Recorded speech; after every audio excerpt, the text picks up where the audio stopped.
오늘은 너희는 내게로 돌아오라라는 제목으로 하나님의 말씀을 함께 나누겠습니다. 저희가 오늘부터 스가랴서 말씀을 함께 아침마다 묵상하게 됩니다. 스가랴서는 성경 중 가장 어려운 책 중에 한 권입니다. 앞부분은 그래도 저희가 좀 익숙하지만 그리고 사실 스가랴서는 요한계시록과 같은 장르로 기록되어 있는 부분들이 많은 책입니다. 바로 묵시라는 장르죠. 묵시는 저희들에게 익숙한 장르는 아니지만 그래도 저희가 요한계시록을 봤기 때문에 조금은 익숙하다라고 할 수 있습니다.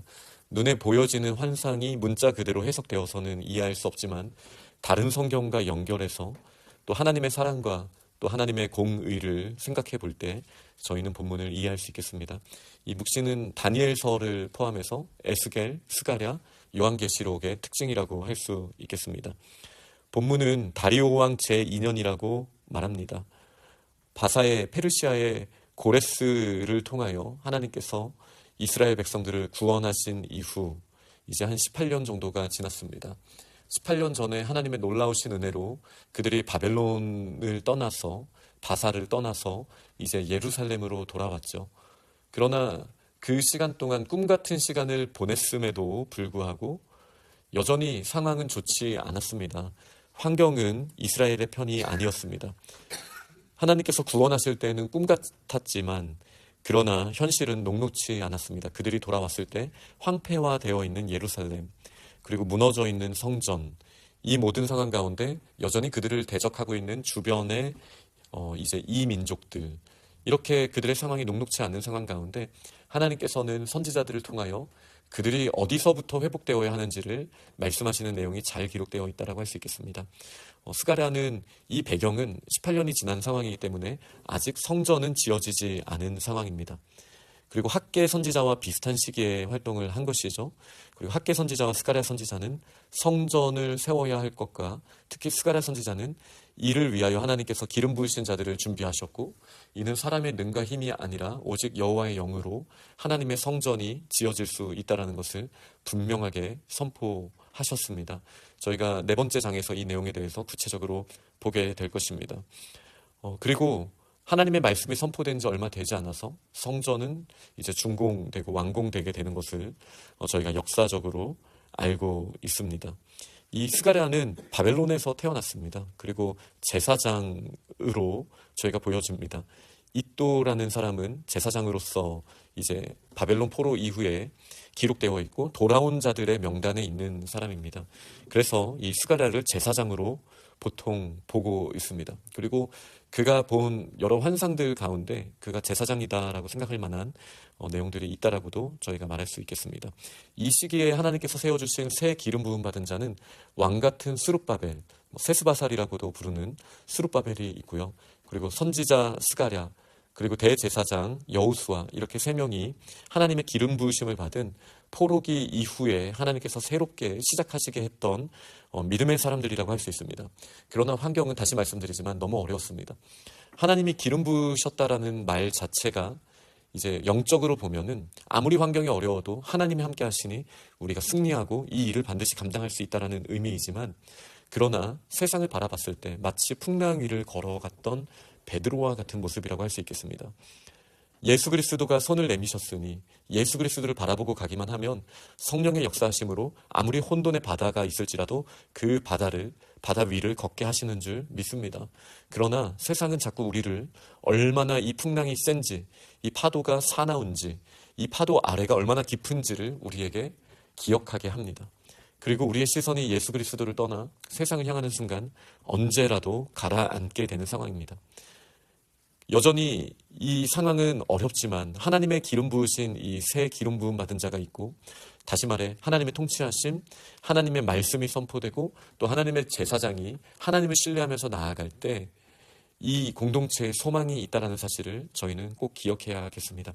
말씀이 선지자 스가랴에게 임하였습니다. 그리고 먼저 주신 말씀은 이전까지 70년 동안 이스라엘의 조상들에게 심판이 임하였던 것에 대하여 다시 말씀하시는 것이죠. 여호와가 너희의 조상들에게 심히 진노하였느니라. 하나님의 진노에 대해 이야기합니다. 그리고 스가랴서는 곧 이 진노가 하나님 앞에 돌아와야 하는 이방인들을 또 향할 것임을 또 말하게 됩니다. 하나님의 진노는 공의의 진노입니다. 진노라는 것 자체가 부정적이고 옳지 않은 것이 아니죠. 악한 일에 대하여, 하나님을 떠나 있는 것에 대하여 하나님이 진노하시지 않으셨다라면 우리는 영원한 하나님과 떨어져 있는 가장 끔찍한 형벌을 받을 수밖에 없었을 것입니다. 그러나 잘못된 것에 대해서 하나님은 잘못됐다라고 분명하게 말씀하셨고 조상들에게 다시 기회를 주셨습니다. 그것이 그들에게 허락하셨던 바벨론 유수, 바벨론 포로라고 할 수 있겠습니다.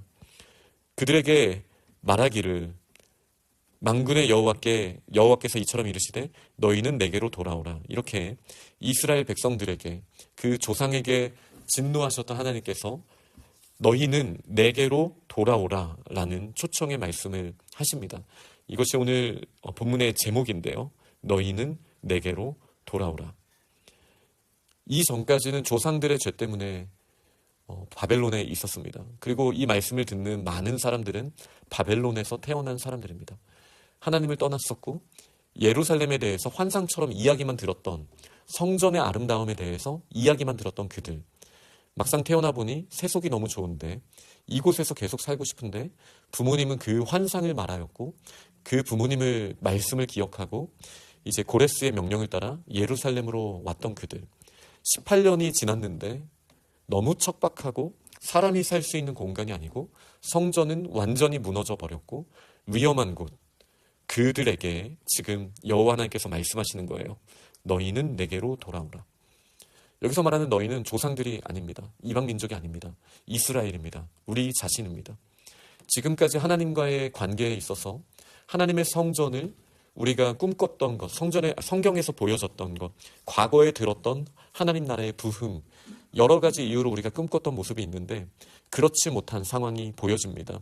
베드로가 봤던 풍랑과 파도가 우리의 눈앞에 있습니다. 그리고 그 이유를 때로는 우리 조상들, 아담에서부터 시작되는 우리 인류의 잘못에서부터 찾기도 했습니다.